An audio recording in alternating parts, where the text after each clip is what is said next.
မော်တင်ဆုံးဖျားဖူးရင်ကမ်းခြေမှာပန်းဖြေမဲ့ဆိုသူတွေအတွက်ဈေးချိုင်မှာရှိတဲ့ငွေတောင်ကမ်းခြေပါချောင်းတောင်ငွေဆောင်လို့ကမ်းခြေမှာပန်းဖြေရင်ရေလိုင်းစီကြောက်ဆောင်တွေမှာအလားတပုံရိုက်ပင်လယ်စာလဲစားလို့ရလို့လာရောက်ပန်းဖြေလက်ပတ်သူများပြားပါတယ်ဒီဘလော့လေးမှာတော့မော်တင်ဆုံးကနေငွေတောင်ကမ်းခြေကိုတွားရောက်ခဲ့တဲ့ခီးစဉ်အသေးစိတ်ကိုရိုက်ကူးတင်ဆက်ပေးထားလို့အဆုံးထိကြည့်လိုက်ကြရအောင်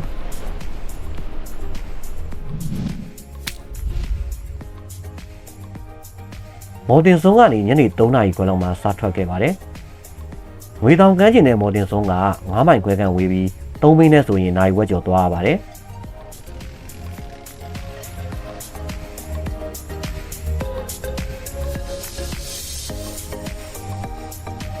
3 မိနစ်ကတော့အသွားပြန်6000ပေးရပါတယ်။သွားတဲ့အချိန်ကာလနဲ့လူပုဂ္ဂိုလ်ပေါ်မူတည်ပြီးဈေးနှုန်းကတော့ပြောင်းလဲရှိနိုင်ပါတယ်။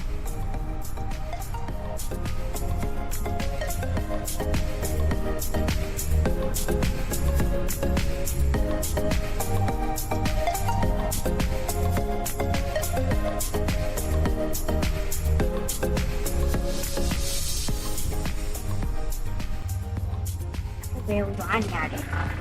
ဒီတောင်တန်းကြီးသွားနေတာပါ ။ဟာကိုတောင်းပဲကျင်သွားနေရစကားလေ။ဒီနေ့ပတ်လန်းတိုင်းသွားနေရစကားလေ။ကဲကြည့်ပတ်လန်းတိုင်းသွားနေတာပါ ပင်လယ်ကမ်းခြေပတ်လမ်းတစ်လျှောက်သွားရတာဖြစ်လို့လက်ဆက်တဲ့ပင်လယ်လေးနဲ့ရှုခင်းမြင်ကွင်းတွေကကိုရောစိတ်ပါလန်းဆန်းစေပါတယ်။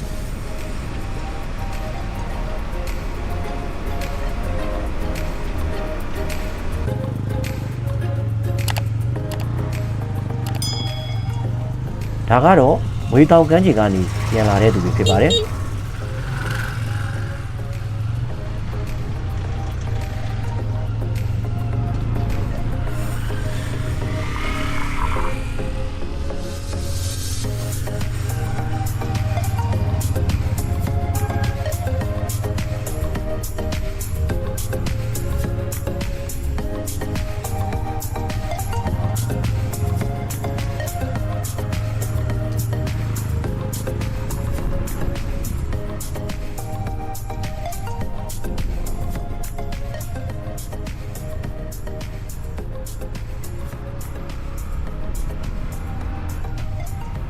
အခုဆိုရင်ဈေးချိုင်တရားကိုလမ်းမြင်နေရပြီဖြစ်ပါတယ်ဒီတရားဟာ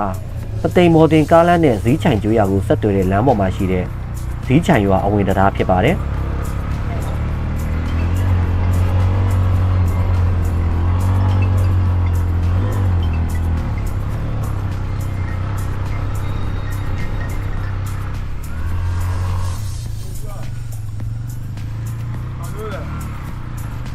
ဈေးချိုင်ရွာတွေကနေဖြတ်ပြီးသွားနေတာဖြစ်ပါတယ်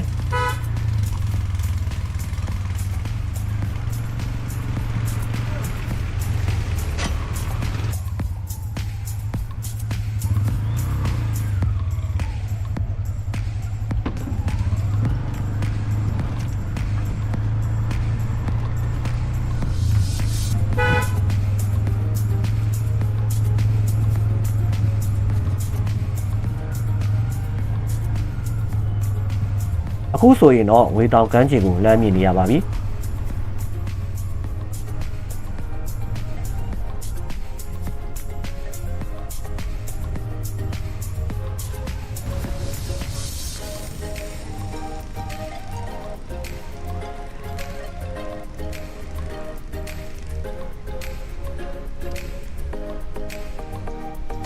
အခုမြင်နေရတာကတော့ငွေတောင်ကန်းကြီးဖြစ်ပါတယ်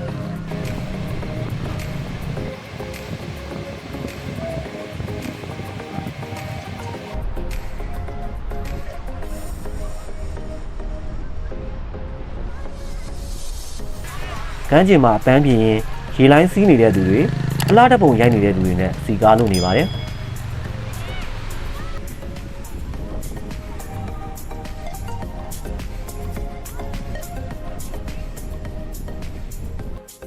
ကမ်းခြေမှာရေမစောခင်အရင်ဆုံးငွေတောင်ခေါ်ငွေတောင်စီတွေကိုတွားရောက်ဖူးမြော်ခဲ့ပါတယ်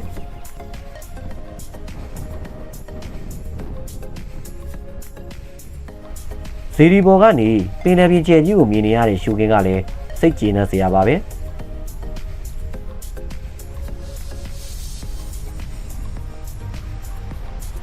ကြောက်ဆောင်တွေကိုပင်လယ်ရေလိုင်းတွေကစီးချက်ကြရိုက်ခတ်တဲ့နေကြမှာဒီမြင်ကွင်းကျယ်ရှုခင်းကြီးကလာရောက်လက်ပတ်အပန်းဖြေသူတွေရဲ့စိတ်ကိုဆွဲငင်လို့နေပါတယ်အမတ်တရားဓာတ်ပုံတွေရိုက်လို့ပြီးမှတော့ကမ်းခြေမှာရေလိုင်းစီးရင်အေးဆေးအနားယူဖြစ်ခဲ့ပါတယ်ဘောကင်းကားကတော့အရေစားပေါ်မူတည်ပြီး3000ကျပ်ကနေစပါတယ်ရေချိုးခန်းအသုံးပြုကားကတော့တရားကို2000ကျပ်ပါပင်လယ်စာကိုတော့ Royal Saber Beach Hotel မှာစားရင်ငွေတောင်ကမ်းခြေခီးစဉ်လေးကိုလှလှပပအဆုံးသတ်ခဲ့ပါတယ်